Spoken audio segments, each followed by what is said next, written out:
In that program, since April, 3 young women have been diagnosed with breast cancer. And sadly, one of those young women was Christy.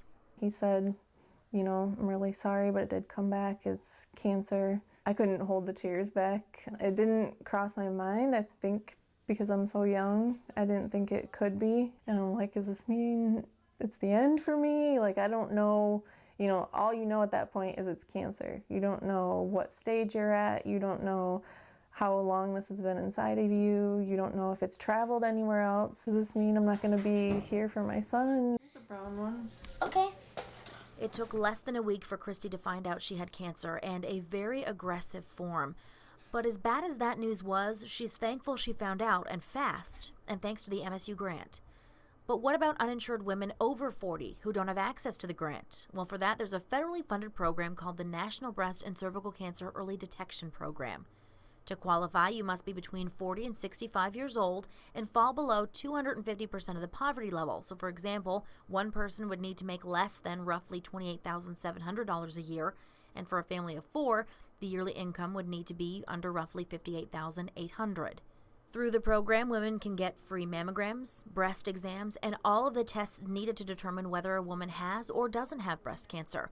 The program is available in clinics all over mid-Michigan and is one of many free screening options out there. So I didn't feel anything unusual in the breast.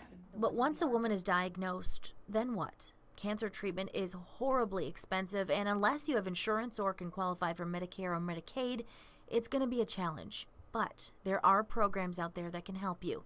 Cancer Care is one of them. It's $300 basically just to help. So it could be to help with all of the transportation, that, you know, help with gas. It could be to help with food. I think they write you a check, basically. And that's something that's funded by Susan G. Komen at the national level. So that's available anywhere. And for women who can't work while going through treatment, there's the Pink Fund in Detroit. They could potentially give you up to $3,000 or pay $3,000 worth of bills in 3 months. Neither organization comes close to the amount needed to pay for treatment, but if you ask Christy, every little bit helps. That's what made me really nauseous. Okay. This is her life now. Every other Thursday, she comes here to the Breslin Cancer Center at McLaren Hospital for treatment, a long and painful process. The chemos, I guess they take so long to administer because they slow them down so I won't have as many side effects while I'm there. The one kind of affects my heart, so they do it really slow, and then I believe it's the Cytoxin, the second one affects your sinuses. It takes me about 4 or 5 days to recover every time I get it. It's kind of like having the flu times 10. It's just, you're very nauseous, very tired, you're achy all over. You just want to do nothing but sleep. What's been the worst part for you? The worst part for me, just being a single mom and feeling like I just can't do it. I've just been so tired. Literally every other weekend is taken away from him. So my good weekends, I try to do stuff with him. Yellow, 2 yellow. Thankfully, Christy's work insurance kicked in just in time, so most of her care is covered.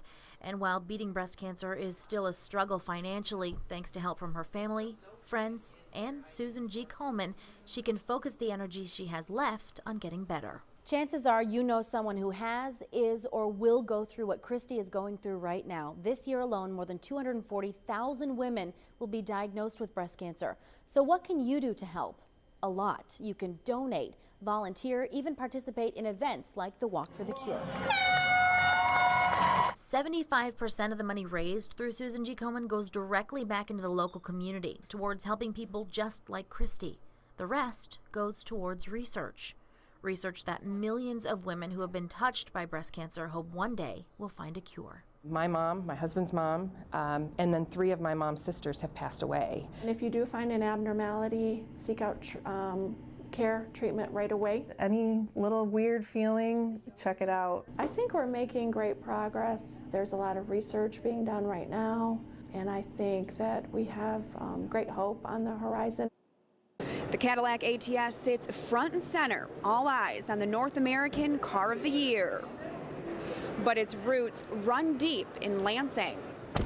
And for so many back in the capital city, this is more than just a car. It's a sense of pride. It was the best. I mean, you anticipate, you want to win, but when they open up the envelope and say the Cadillac ATS, it all comes together.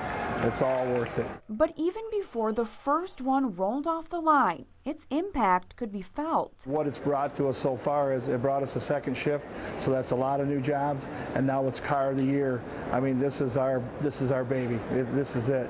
The whole team is really hoping and wishing that this would come true, and it has. And the whole team is extremely excited about it. Just was talking to the folks at the plant, and we can't wait to celebrate the victory back there. You got to thank the membership over and over again, because they're the ones that make it happen. It's a recognition that will only mean bigger and better things in the future. I mean, this has got to help sales. I mean, hey, you want to buy the Car of the Year, right? A true testament to Lansing and the workforce behind it.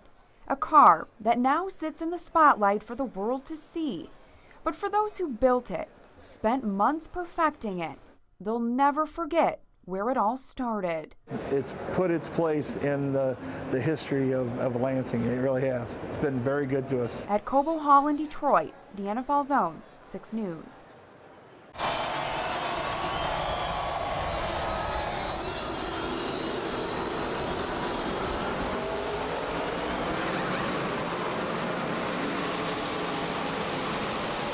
Rain clouds stayed away from NASCAR's fastest track, but bad luck clouded the day for a trio of race leaders, all from the Hendrick race team. Blown right front tire. With 97 laps to go, a blown tire sent Casey Kane into a fiery crash. You know, I never saw anything, and I was super focused and paying attention. Maybe I hit something, maybe I didn't. It happened all at once, so it wasn't like a little cut, it wasn't anything like that.